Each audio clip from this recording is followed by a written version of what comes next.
अजय भाई, मैं एक दो चीजें इसलिए स्पष्ट करूं, हालांकि मूलतः देश के किसी संवैधानिक पद पे बैठे हुए व्यक्ति को किसी सरकारी धार्मिक कार्यक्रम में नहीं जाना चाहिए, मेरे ही मानता, मैं ऐसा सोचता हूं। लेकिन अजय भाई, साथ में मुझे यह भी लगता है कि मान लीजिए अगर ऐसा लगता है कि नहीं राम मंदिर बन रहा है, भाई आपको लगता है बहुत बड़ी बात है, तो देश का जो प्रथम व्यक्ति हो, अगर पुराने समय में रामनाथ कोविंद जी और इस समय तो हमारी जो राष्ट्रपति महोदया है, महिला हैं, ट्राइबल हैं और प्रतीक हैं महिला, उनको उनको ये हक भी है। आप किस हक से जा रहे हैं? You are not the first citizen of the country, आप इस देश के प्रथम व्यक्ति नहीं है। आप किस हक से जा रहे हैं? एक तो ये, दूसरा मुझे एक अजय भाई बहुत मतलब सुप्रीम कोर्ट के ऊपर मुझे लगा कि इतना कॉम्प्रोमाइज होगा, ये मुझे उम्मीद नहीं थी। खुद ही ऑर्डर दे रहा है कि ये अवैध है, खुद ही कह रहा है ये इलीगल है 2 साल से, और खुद ही कह रहा है कि नहीं अच्छा 15 सितंबर तक इसको चलाओ।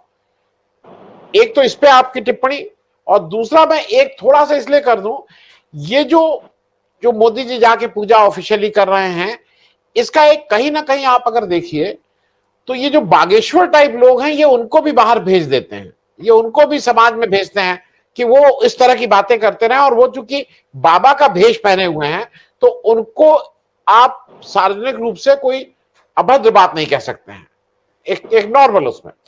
वो लेकिन कह सकता है, वो महिलाओं के लिए कह सकता है कि वो खाली खेत है और रजिस्ट्री नहीं है और प्लॉट है और क्या क्या कर सकता है। मैं दोनों चीजों पे, ये हिंदू धर्म का जो सरकारीकरण हो रहा है और जो सुप्रीम कोर्ट ने आज किया अजय भाई, वो भी मतलब वो दुख की बात है।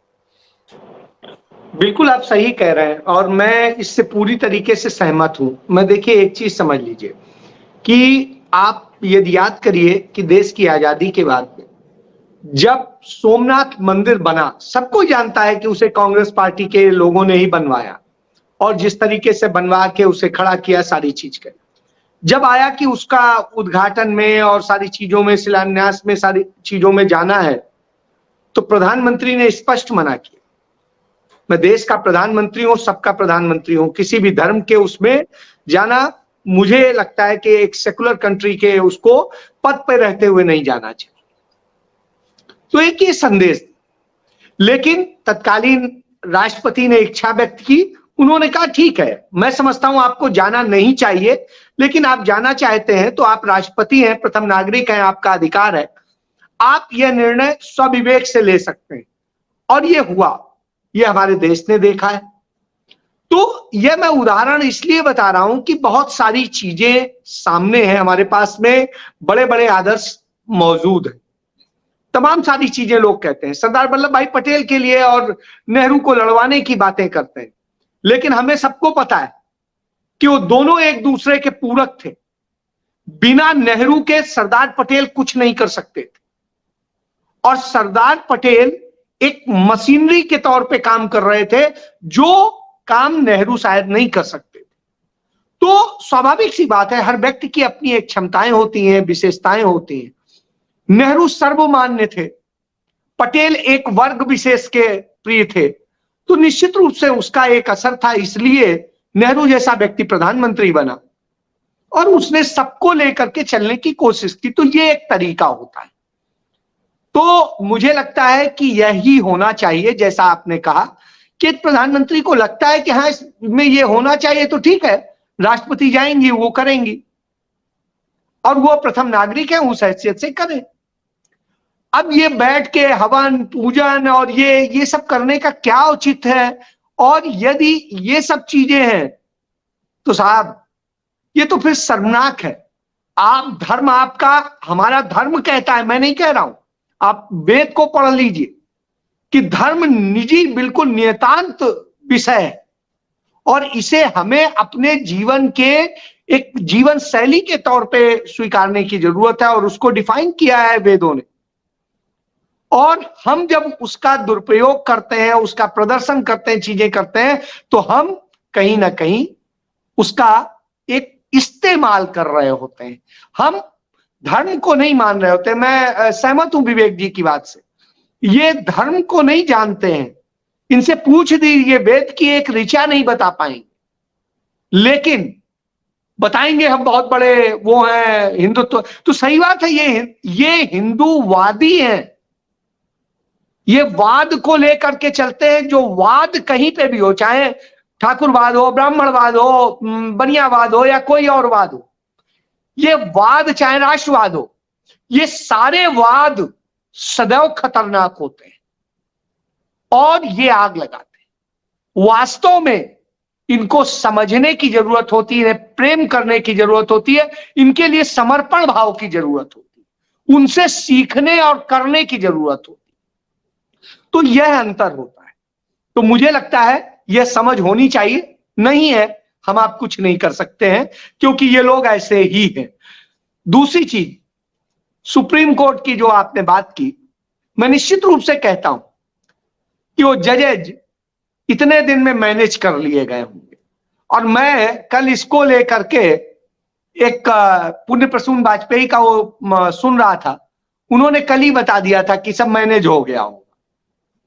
तो उस स्टाइल में कि सुप्रीम कोर्ट अपने से ही बदलेगा और किस तरीके से पूरे एजेंडे को पूरा करे, क्योंकि जो लोग हैं वो क्या क्या कैसे मैनेज हो सकते हैं, इसको सिखाने बताने की जरूरत नहीं है।